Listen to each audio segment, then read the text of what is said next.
శ్రీ శ్రీ శ్రీ మల్లాలమ్మ దేవి దేవాలయం.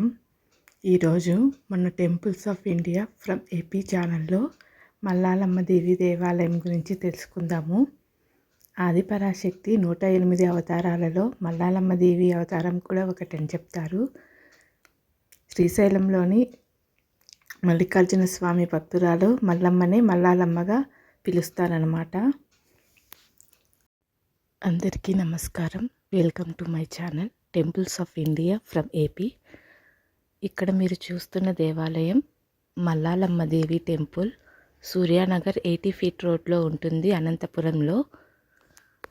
అనంతపురం పట్టణం నడిపొడ్డున వెలిసిన ఈ మల్లాలమ్మ దేవి టెంపుల్ చాలా విశిష్టమైనది. మనం గుడిలోనికి ఎంటర్ అవ్వగానే ఎత్తైన మెట్లు ఉంటాయి. మెట్లను దాటుకొని రాగానే పెద్ద హాల్ ఉంటుంది. హాల్ ఎదురుగానే గర్భగుడి ఉంటుంది. మనకు రోడ్డు నుంచి అమ్మవారు కనిపించేలాగా ఈ గుడిలో గర్భగుడి ఉంటుంది. అమ్మవారు సింహవాహినిగా ఇక్కడ కొలువై ఉంది. గర్భగుడి ఎదురుగానే సింహంని ప్రతిష్ఠించారు. ఇక్కడ అమ్మవారు సింహవాహిని. ఈ గుడి చాలా విశాలంగా ఉంటుంది. భక్తులు పర్వదినాలలో మాత్రమే ఎక్కువ మంది వస్తారు. సాధారణ రోజులలో దర్శనం చేసుకొని వెళ్తూ ఉంటారు. ఇక్కడ అమ్మవారికి ప్రత్యేక పర్వదినాలలో ఆకుపూజ కూడా నిర్వహిస్తారు. ఇక్కడ మీరు చూస్తున్నది అమ్మవారి ఉత్సవ విగ్రహము. గుడి అంతా ఆధునికంగా కొత్తగా నిర్మించారు. ఈ మధ్యనే పెయింట్స్ అన్నీ వేశారు. ఈ కాలానికి తగ్గట్టుగా పునర్నిర్మించారు. ముందు పాత గుడి ఉండేది. ఆ పాత గుడిని కూల్చేసి మళ్ళీ కొత్తగా నిర్మాణం చేపట్టారు.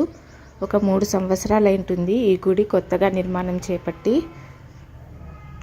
నేటి కాలానికి తగ్గట్టుగా ఈ ఆలయాన్ని పునర్నిర్మించారు. ఇక్కడ అమ్మవారికి ఉగాది పర్వదినం వంటి రోజులలో ప్రత్యేక అభిషేకాలు, అర్చనలు చేసి పూజలు నిర్వహిస్తారు.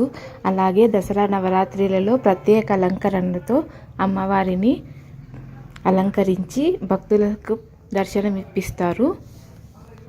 ఇక్కడ అమ్మవారిని ప్రదక్షిణం చేసుకునేలాగా గర్భగుడి చుట్టూ ప్రదేశం ఏర్పాటు చేశారు.